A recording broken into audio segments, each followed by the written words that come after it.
Hello everyone. I hope you all made it safely into the new year. It's of course January, which for us here is the hottest part of the year. And it is very, very hot at the moment. The air conditioning is barely coping. We'll see how we go. I wanted to update you all. I fairly regularly do something called Recent Arrivals, which is the games and anything game related that I purchased within the last few months. I haven't actually done a Recent Arrivals in over 6 months. And I've had people complaining. Yes, we can't have that. The stack in the lounge has been growing and growing, and I've been eyeing it, thinking, yes, I need to do that. We'll make a start today, and I'll probably have to do another one. First of all, I have 2 new assistants I want to introduce you to. The first one is Piplup, and you all know him, of course, from Pokemon. He's very cute. Pokemon is always good. Pokemon is a bit of a comfort blanket for me.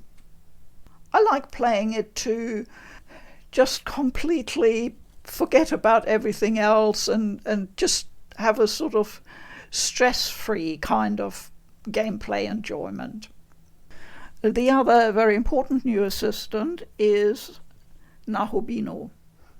I already showed Naheulbeuk on Twitter, and I've had a lot of comments and questions about this particular plush. Well, it's a plushie, it's a stuffed doll. It's not particularly plushy, apart from the blue hair, which is very soft and velvety. And the question is, how can you get Naheulbeuk? Well, as far as I'm aware, you can't, as yet, buy Naheulbeuk at retail. It is purely at this stage a promotional plushie. I think you can have a chance of getting one in giveaways that Atlas West does occasionally. They announce it on their social media. If you follow them, you should be able to catch one of those events when they maybe stream, and while they're streaming, do a giveaway. Well, I didn't win my Naheulbeuk in a giveaway.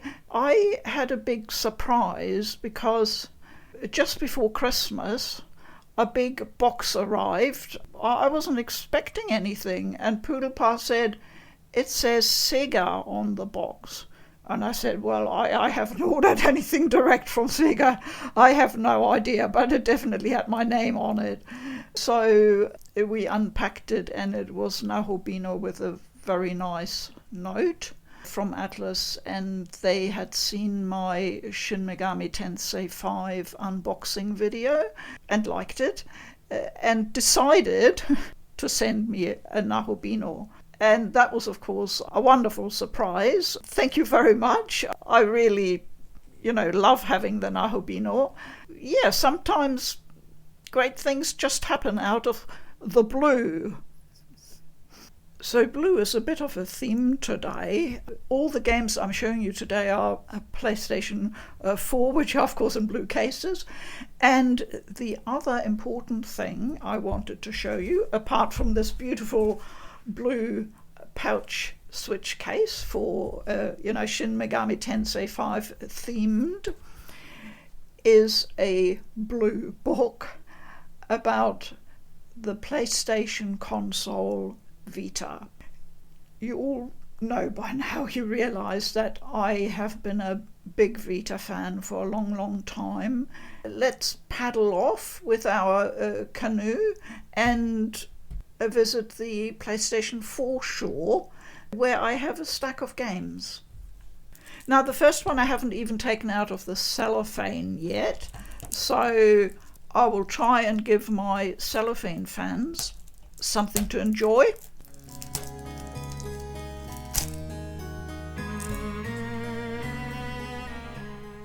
Neo. Not Neo from the Matrix, no, the new game from The World Ends With You. Now there will be some of you, those with a 3DS or a DS, who've got the original game, which came out in 2007, The World Ends With You. So that was the original DS game. The story is also available as an anime, quite compressed, as many anime are, but they actually did it really well, and Poodlepa, who knew nothing about the game story, really enjoyed it. So yeah, it was re-released on the Switch not so long ago. So this is now the sequel, and I played the demo on the Switch when it came out. I'm getting a PS4 copy simply because I collect physically for the PlayStation 4.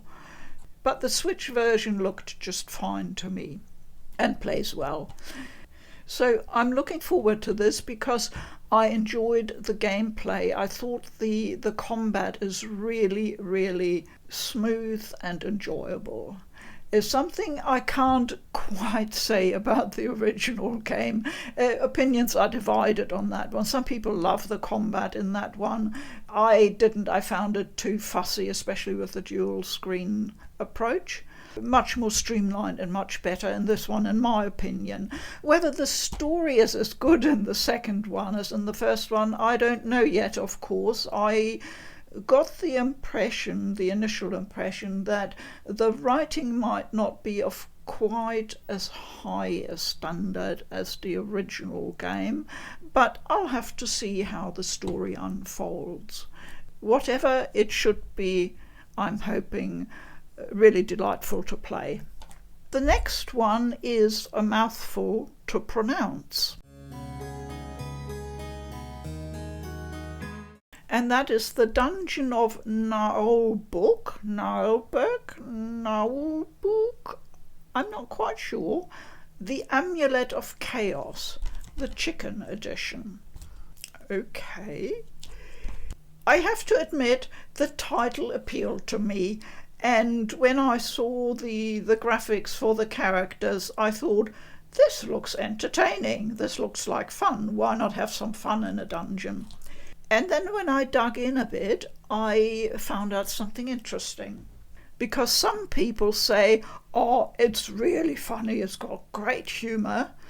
And other people say, nah, the humour is off. Humour, as I always say, is the most personal thing in the world. You know, what makes one person laugh will make another wince. There is just no other way to describe it. But the Dungeon of Naheulbeuk, the chicken edition came out last year, by the way, so not so very long ago. I think the original game came out in 2020. It was originally a French language production, Le Dungeon of Naheulbeuk. It was originally an audio series following a party of adventurers in a parody of heroic fantasy role-playing games. So it's designed to be a parody. Created in 2001, the series was one of the first of its kind to be freely available online, prompting a wave of similar MP3 sagas to be published on the French-speaking web. The series was created by John Lang, who, as well as having written and produced the series, also performed most of the character voices. Following its success, the story was adapted into a comic series, a set of novels, and a video game. Now, I've also read somewhere that it isn't just a French production, it is a Canadian-French production. So there's a very specific cultural background there, and I've heard people talking about it, saying that the humour is very, very specifically Canadian-French, so you would get the most out of it, I reckon, if you're a fluent French speaker and are maybe acquainted with Canadian French culture a bit. My French is unfortunately not good enough. I did switch the language in the game to see what it would be like, and I can just about follow it, but I don't really get the funny bits in French, unfortunately. So I will make do, like most people, with the English version. I've played a bit, and I do find it funny, and I don't find the humour unwelcome or too much or anything. But apart from that, the gameplay is really good. If you like dungeon crawling and tactical gameplay, there's some really interesting stuff they've done here. I hadn't expected an awful lot when I got this game, and I was honestly surprised, and I am very, very keen to dive back into the Dungeon of Naheulbeuk. Are you alright? It was horrible. I found myself in these disgusting toilets. But where are the others? What's going on? As Krimley always says, if it's magic, hit it harder. No, wait! Indeed, what is going on? And they all disappeared. Oh, my head. Where are they? Shit! And now we have a problem. Will the toilets ever be fixed? Nobody get lost but me? What was that noise? And here is our objective. Try and find all the missing members of the party.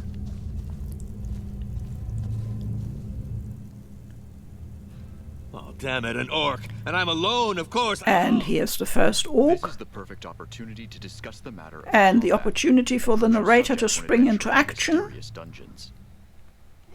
and guide us through our very first tutorial.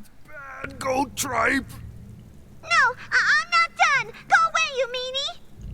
Sounds like an elf. Anyway, be cool. He's alone. This shouldn't be a problem.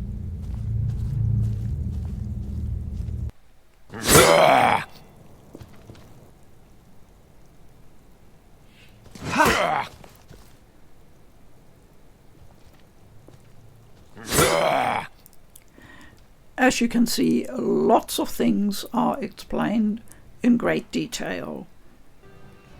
The tutorial is fantastic throughout what I have played, and it goes on for quite a long time, but it is very, very verbose, and you get every little detail that I would normally want to look up at a later stage when you learn the ins and outs better. At the very beginning of a game, I prefer to have a shorter, more basic tutorial, and you will probably recognize this scene. You now see the full one. Are you alright? It was horrible. I found myself in these disgusting toilets. But where are the others? What's going on? It's because of that moronic dwarf. And this is a good example of the humour that is liberally sprinkled throughout the script. And if you don't care for it and all the banter, there is a skip button. You can just skip straight over it.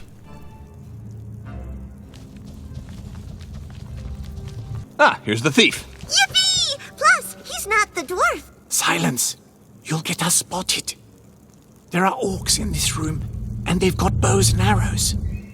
And here is our very first proper fight that requires some planning and a little bit of strategy. More opportunity for an extensive tutorial. And this is all very good information, and you definitely need it later on. But it can be a bit much, a bit overwhelming in the beginning.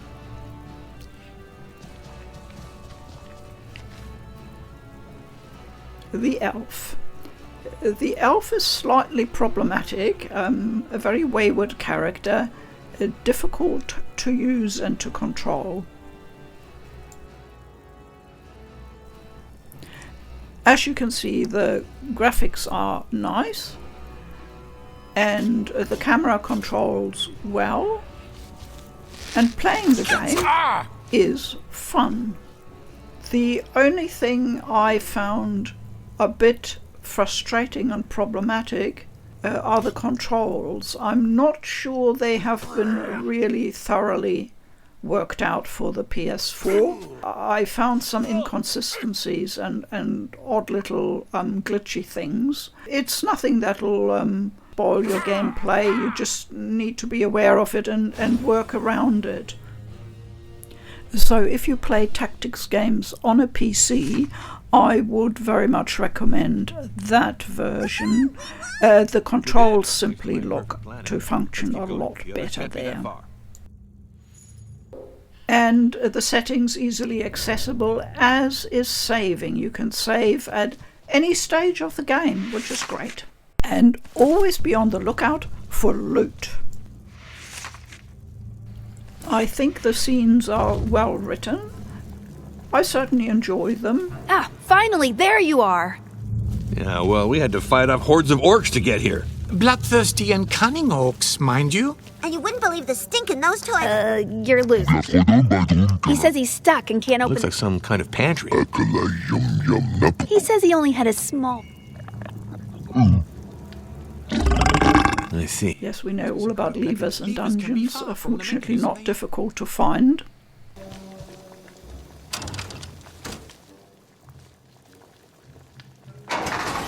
Here we go, it's opening. Aw, I'm happy too, buddy. I'd have expected him to bend the bars. He was too anxious to be on his own. Ogres are very sensitive. All the cumbersome stuff the party finds usually ends up stashed in the ogre's bag. Yes, there are a lot of explanations for the inventory. I skipped through it very quickly. I like to take my time getting to know the inventory and other stuff at my own leisure, not in the middle of battle or narration.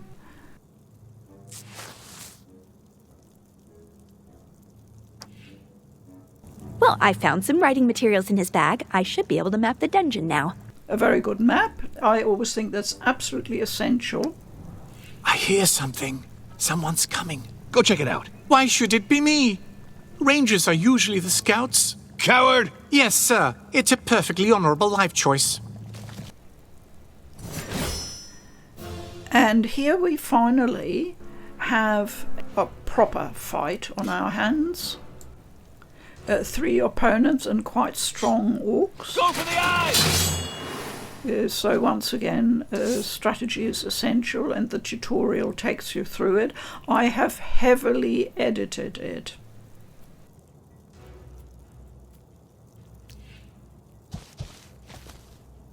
So our friendly ogre has a very nice little pushback or kickback move. Now the wizardess. The wizardess caused me no end of trouble with her area of effect attack, and it took me quite a while with the fiddly PS4 controls to work out how to activate that pulsating square which will cover 2 orcs at once. I finally get the area of effect activated, and there you can see where I need to aim. Toga, swala, bodwaza! And that was the famed Wazar spell. Next, the thief has a turn which he just waits out because he can't do anything from there.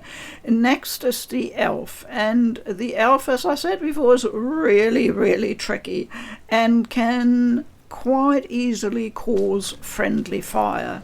In fact, I was trying to avoid it all the time, but you see here, you cover your own people as well. That's the problem, and in fact the tutorial forces you into this. Next up is the thief, who can now finally do a sneaky attack. Down without a sound. And I obviously finish the combat by myself now, deciding where to position my people. And here I'm cycling through the icons at the bottom, which show the different types of skills and attacks, and opt for a defensive one for him.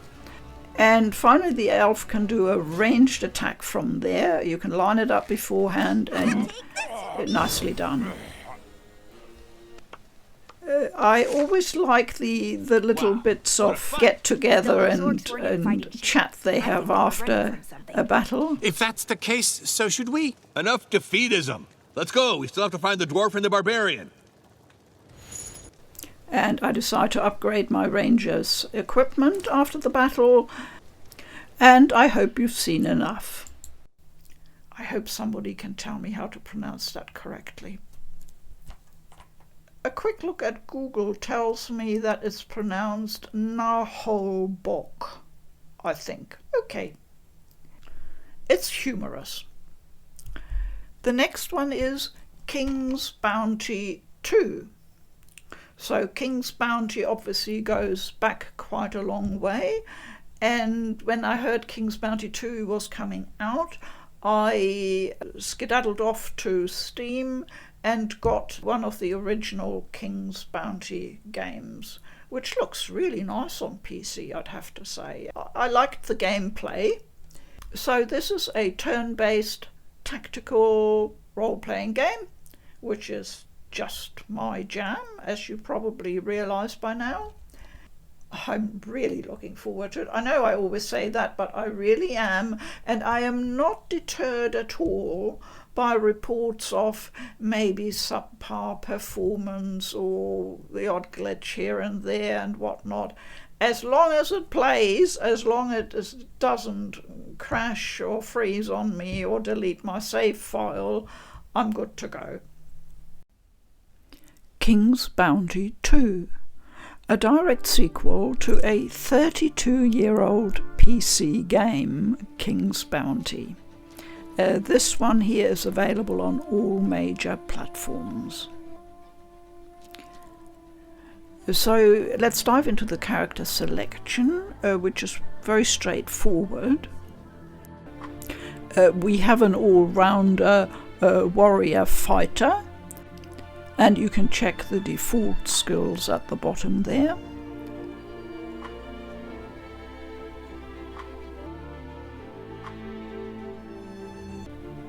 Next up is the mage, looking good with her skills.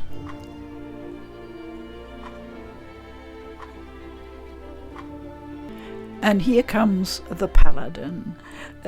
Paladin is my favourite role in RPGs, and when I see one, I just can't help myself. I go with that one. So this game straight away gets brownie points from me for having a paladin. So I'm showing you a cut-down version of the prologue here, just to give you a bit of an idea of the flavour and style of the game. It reminds me incredibly of older PS3 games.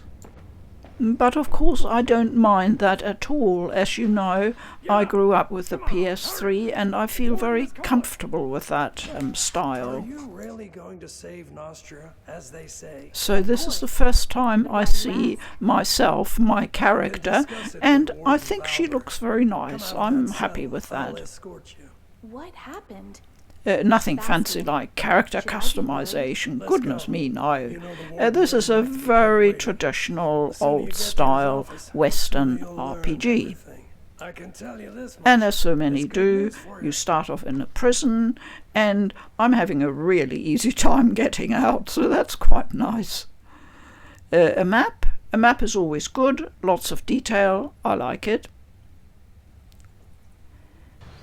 And now I'm making my way out, and I'm listening in on a conversation. And the NPCs here are incredible. They are absolutely bursting at the seams with information and dialogue. You could listen in for hours just roaming around there. Okay, I found Bastian. He says yonder chest, and when I hear yonder chest, I like it. I feel at home. And I like this little bit about the pestilence and having to wear masks like common bandits. It reminded me of something. And the menu here is quite revealing. There's lots of flavour like this in the game. Here's my chest and a little bit of stuff.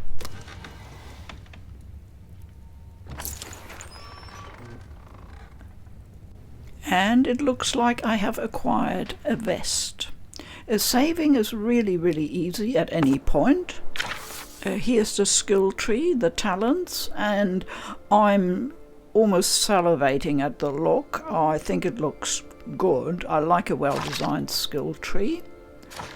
So I'm just checking that the peasant's vest is equipped, and it was automatically equipped, so that's nice. And I'm out in the fort itself. Up the steps is the warden whom I need to see, but first I wanted to talk to some other people, but they ain't too friendly. Look at those dogs. Ooh. And up the steps to go and see the warden. And there's more information being purveyed.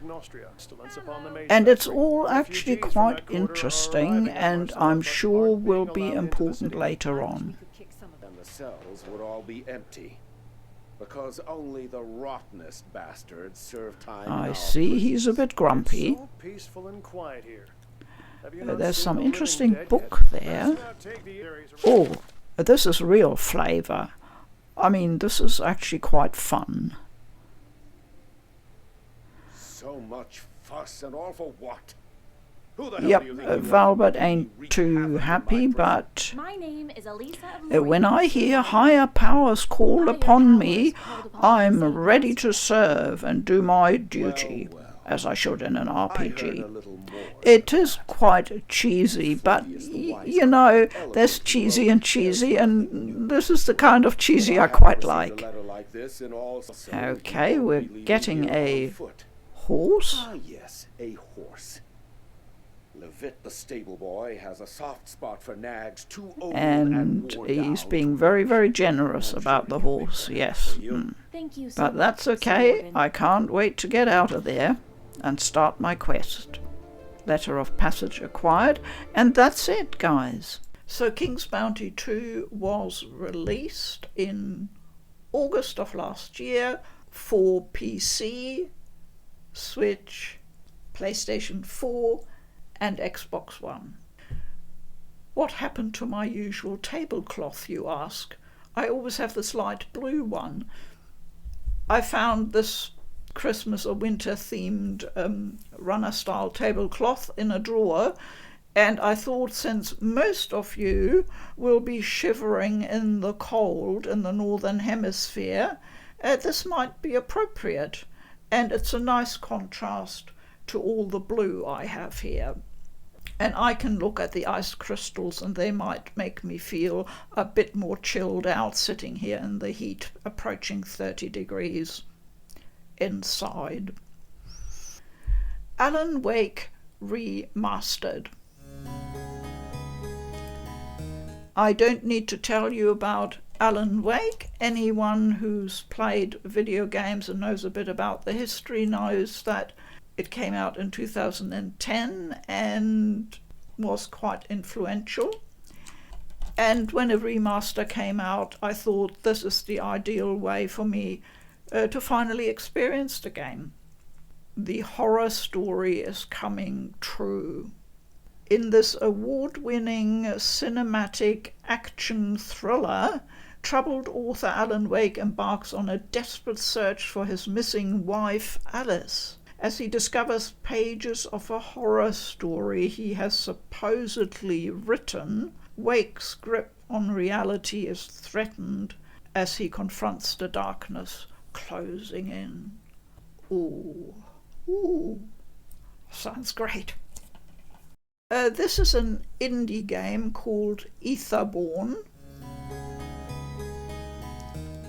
It comes in a nice cardboard slipcover.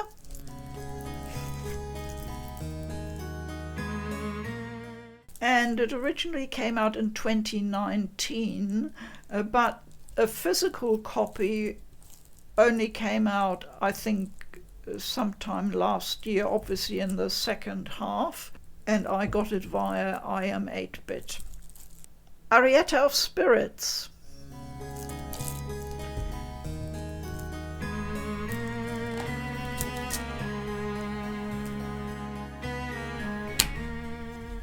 So no inserts, no nothing inside, and that's the disc.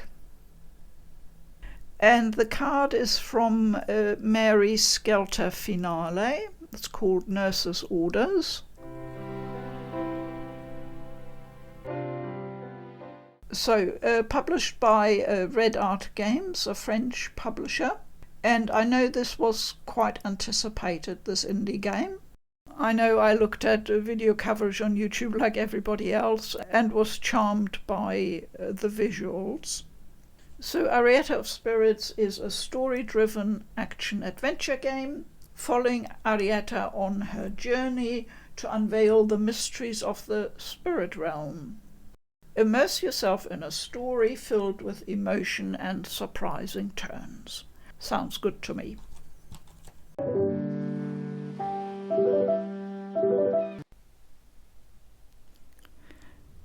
So this is the start of a family holiday, going to a cabin by the lakeside, belonging to the late grandmother. As you can see, the pixel artwork is nice, but I've been playing it on the PS4 on a 50-inch TV, and I honestly think I would prefer playing it handheld on the Switch. The pixels are just a bit too large on the big TV screen.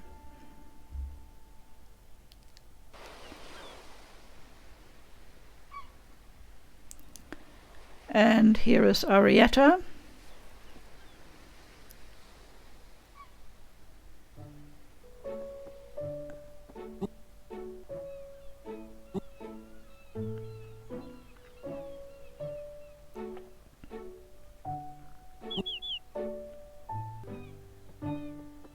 All the background details are very nicely done.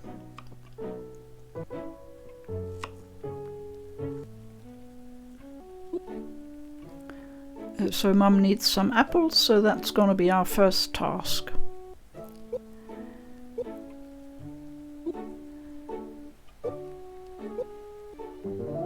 I think you'll find this game feels very comfortable, like something you know and love from, you know, your previous gaming.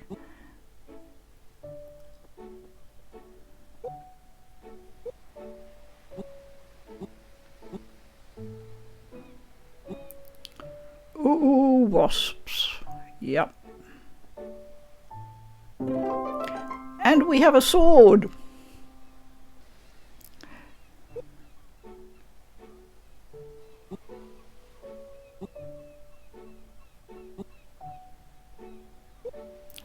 So obviously we will have to smack some wasps now.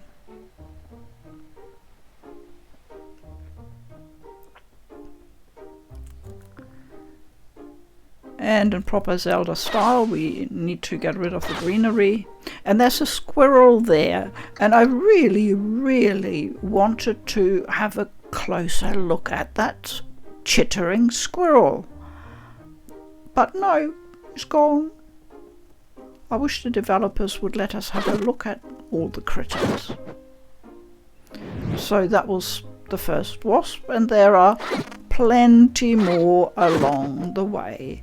I've obviously edited out quite a bit because I've basically covered the first 20 minutes or so. Yeah. So she's gonna get the apples now. And wouldn't you know it, yeah. Boss fight.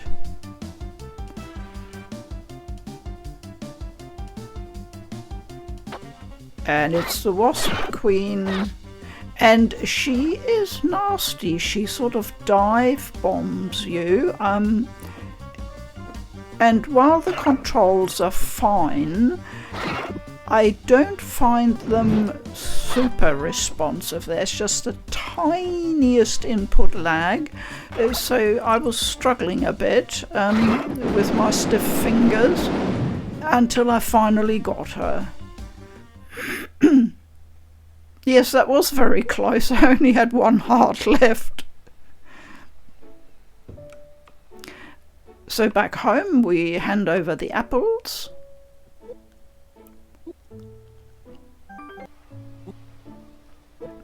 Get Dad to come for dinner.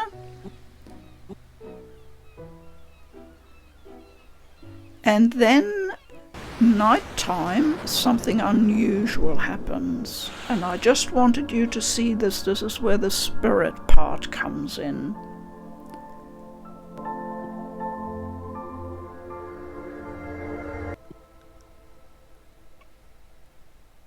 And it's still night time, and she's woken up by a mysterious presence.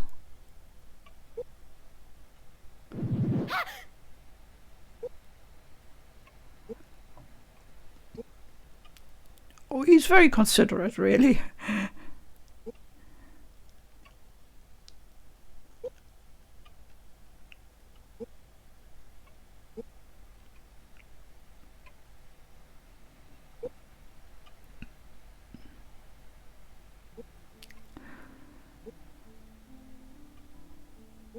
So, yeah, the spirit realm.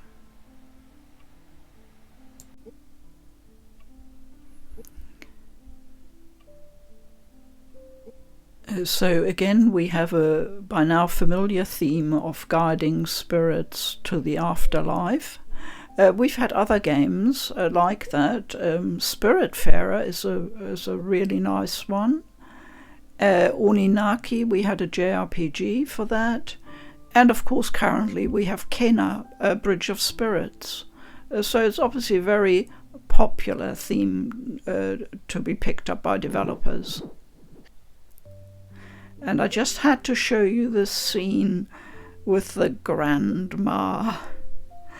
She even has grey hair and red glasses. Reminds me a bit of someone.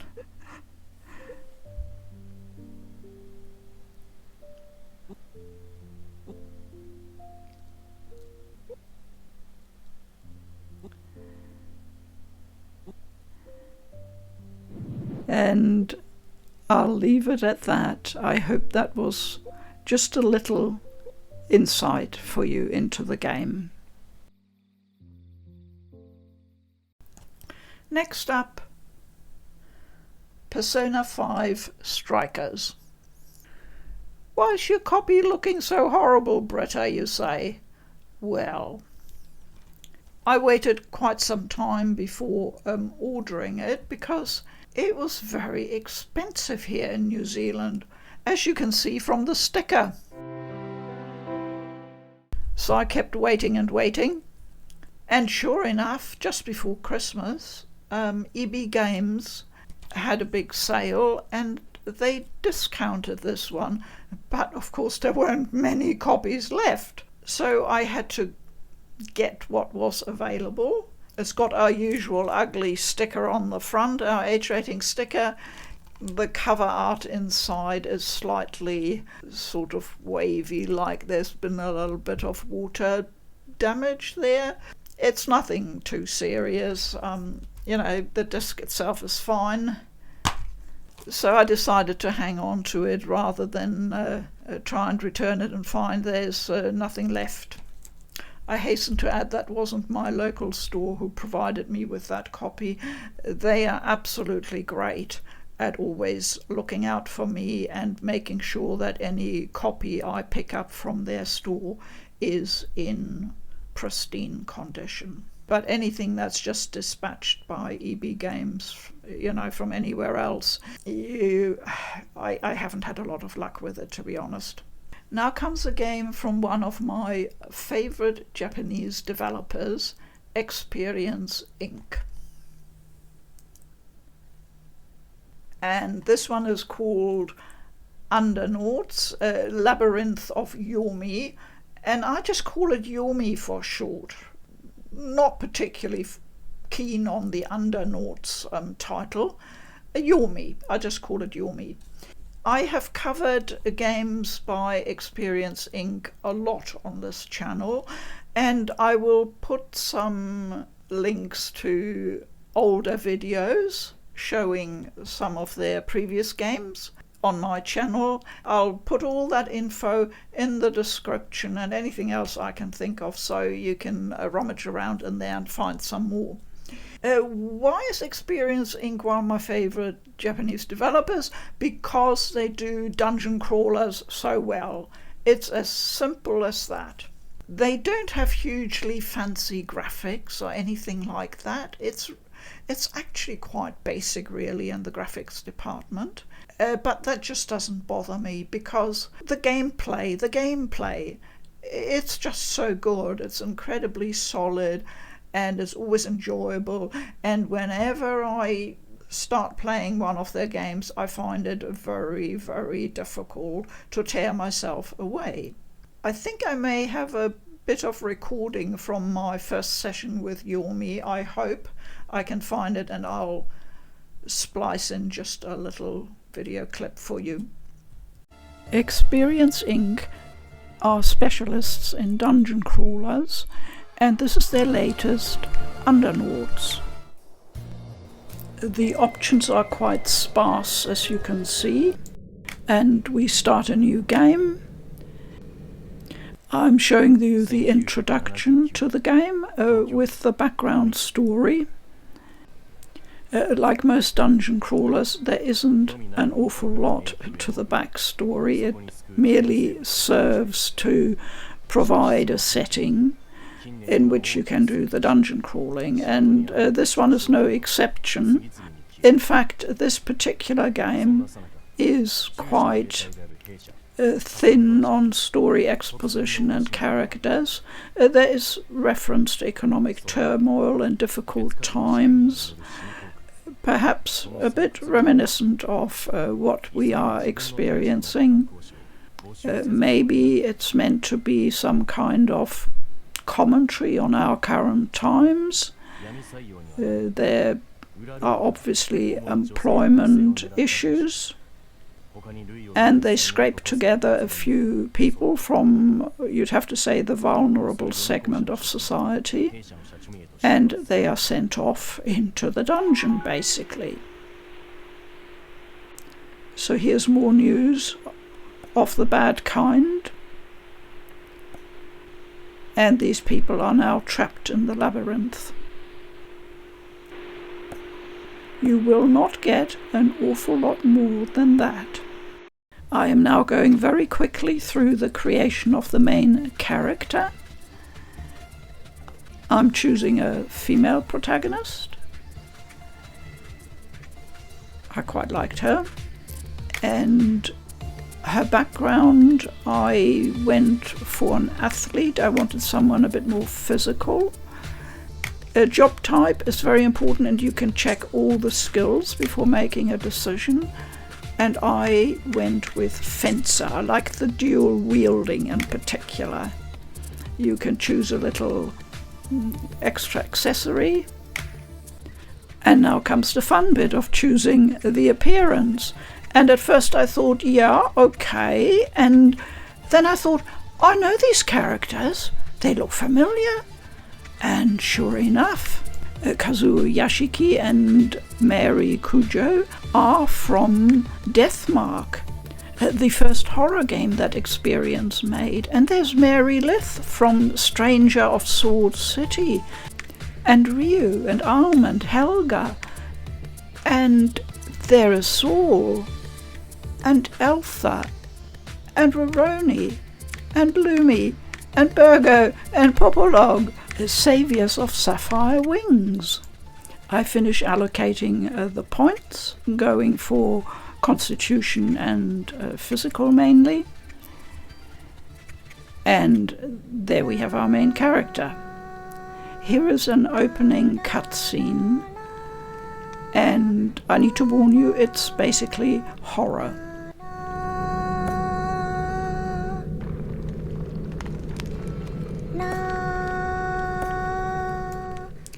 It is very matter of fact, and I have to say I didn't really have much of a reaction. I don't know about you, but it didn't really seem to connect with me. Once again, the storytelling is quite perfunctory.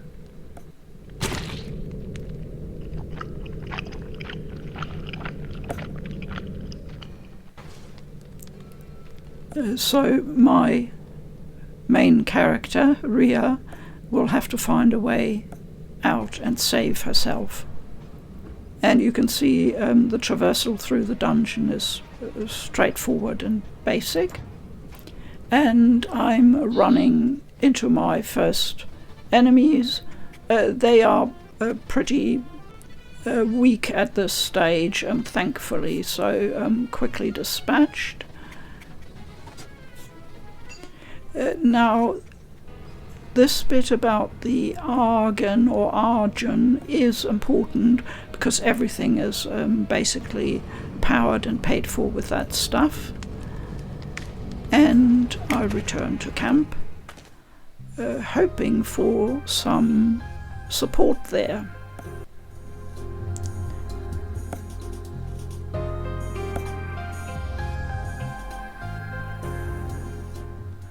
That's nice.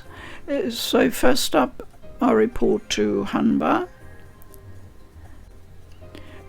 As you can see, the menu is a bit awkward and clunky.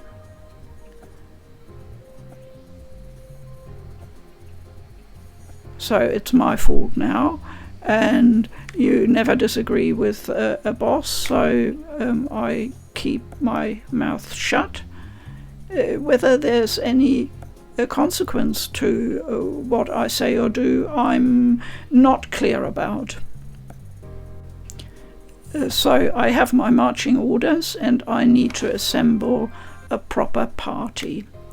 And this is where you painstakingly create each party member, very similar to the process for the main character in the beginning. The first one I create is a cleric for healing, because that's the most basic, obvious job I need. A manga artist appealed to me, so that's what he is. You'll see the others a bit later. So now it's time to see the president of the company, and instead of sympathy and humanity, business comes first.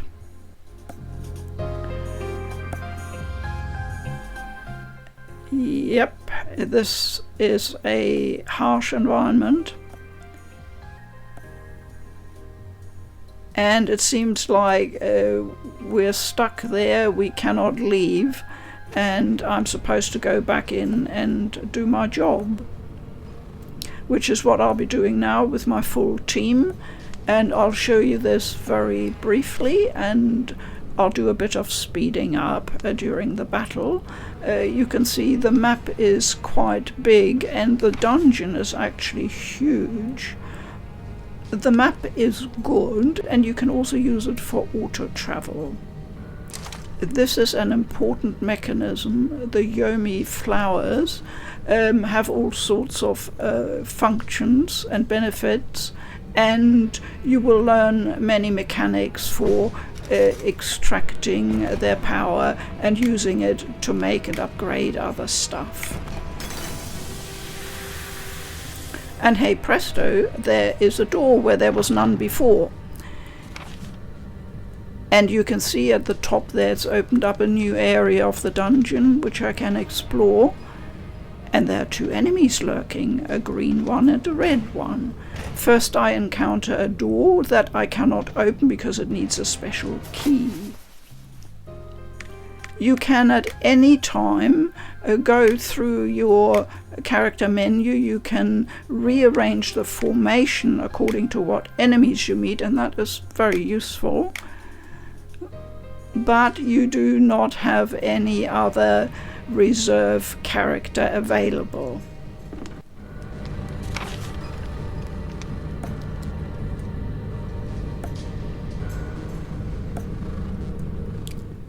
So the red ones are the ones with the treasure chests, and obviously you want to target those. Well, I do. So here we go, the same critter again. The monster designs are very good, I'd have to say, and there are many different ones. It's unfortunate I didn't get a different one this time. So I'm just quickly going through all the skills. I'm still learning them at this stage.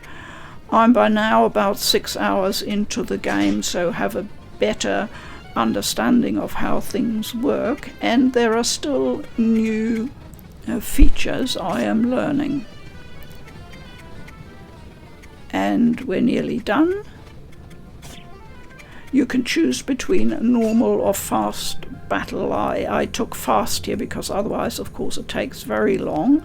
Here's the treasure chest, and of course they are booby trapped, like in many of the experienced dungeon crawlers. So you need to be a bit careful, but here I've got 100%, so it's safe. And what do I get?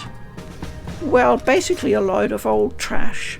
In the early stages the treasure stuff is not very good, but I just put on what I have because something is better than nothing. So you can freely equip and re-equip in between. Leveling up happens on the spot, and you allocate your points to do that, and it's done straight away in between battles. Now here's a treasure chest where I'm taking a little bit of a risk at 64%, and I do get hit, but it's pretty minor and well worth it for some better quality equipment. And some more loot for beating in-game objectives, and this is often very good and useful loot. And finally I'll show you my party composition with one member swapped out a bit further along. Finally I'll mention an interesting feature. You can talk with some of the monsters. In fact, you can negotiate with them. There's a variety of things like giving them items or even battling them. It gets more complex the further you get into the game. This is obviously a bit similar to what we have in Shin Megami Tensei games. This is an important guy who will in fact give you crucial information on a boss. And that's all I have time for right now. Thank you. So what's the story or the setting behind Yomi? When a massive mysterious structure suddenly rises from the ground, the government sends a team to investigate.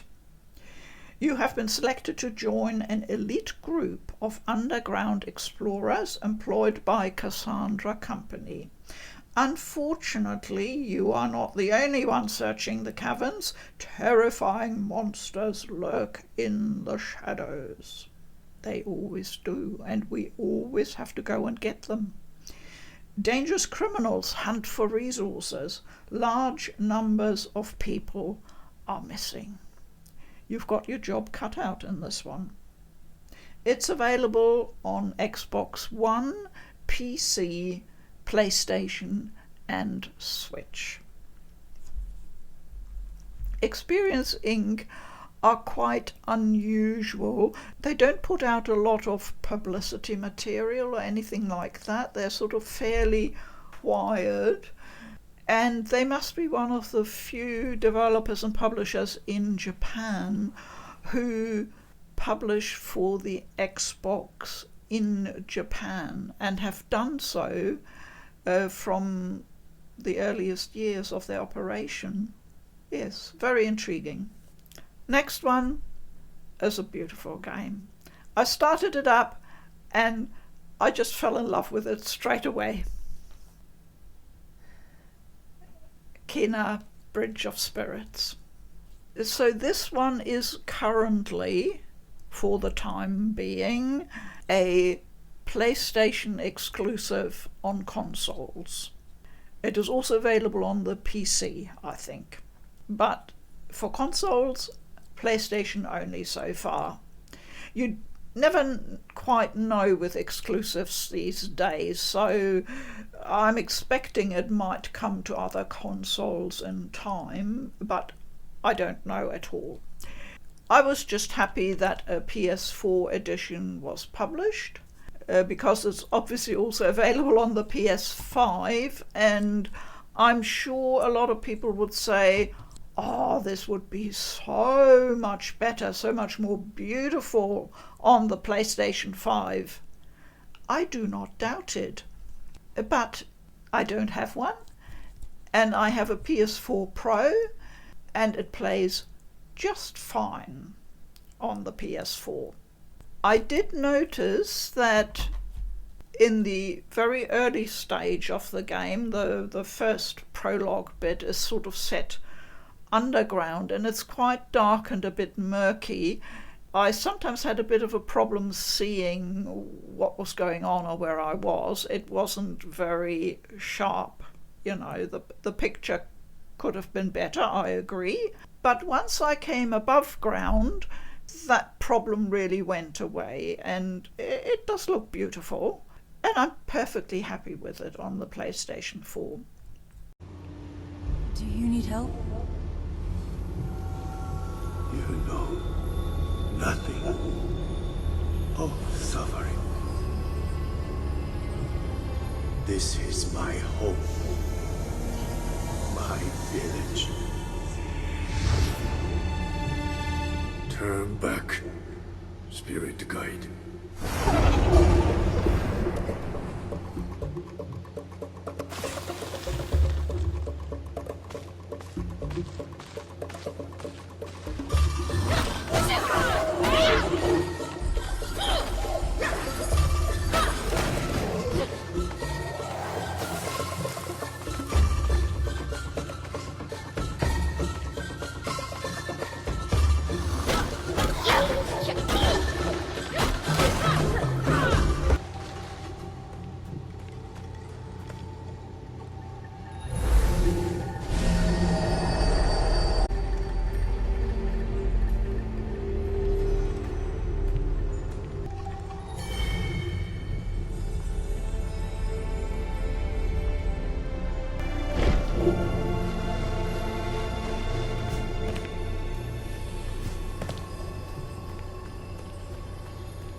I saw him somewhere.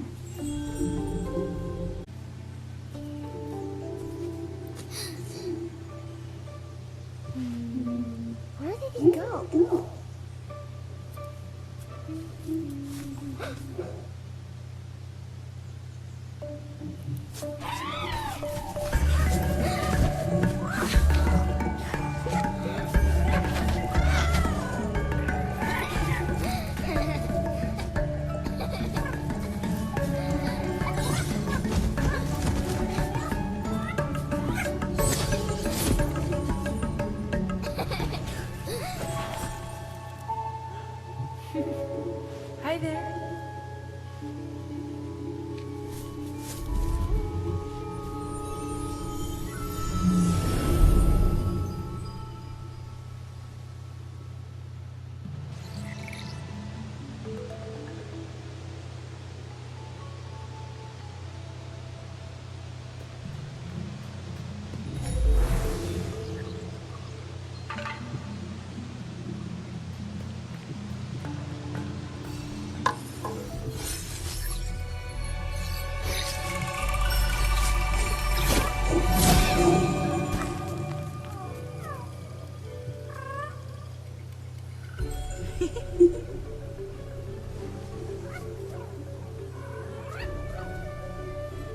Hi.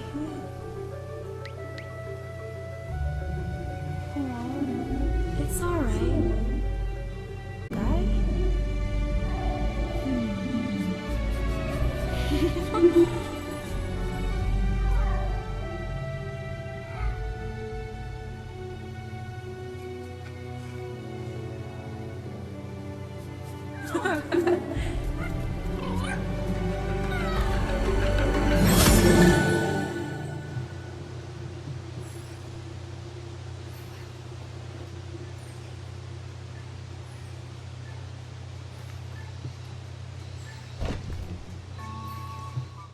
So Kena was developed and published by Ember Lab, and the story follows Kena, a young spirit guide who uses her magical abilities to help deceased people move from the physical to the spirit world. And what I really love about the game is that it's exploration. There's a lot of exploration and it's really, really fun. And the platforming is quite light and straightforward, so easy for me to handle. And there are, cute critters you can collect and a bit of everything to do. So, just all round a really lovely game. It includes a bit of combat, but it's not too heavy. All the elements come together really nicely. Last game. We made it. The remaster of Fatal Frame, Maiden of Blackwater. Now, I know the Fatal Frame series has a very loyal and strong fan base.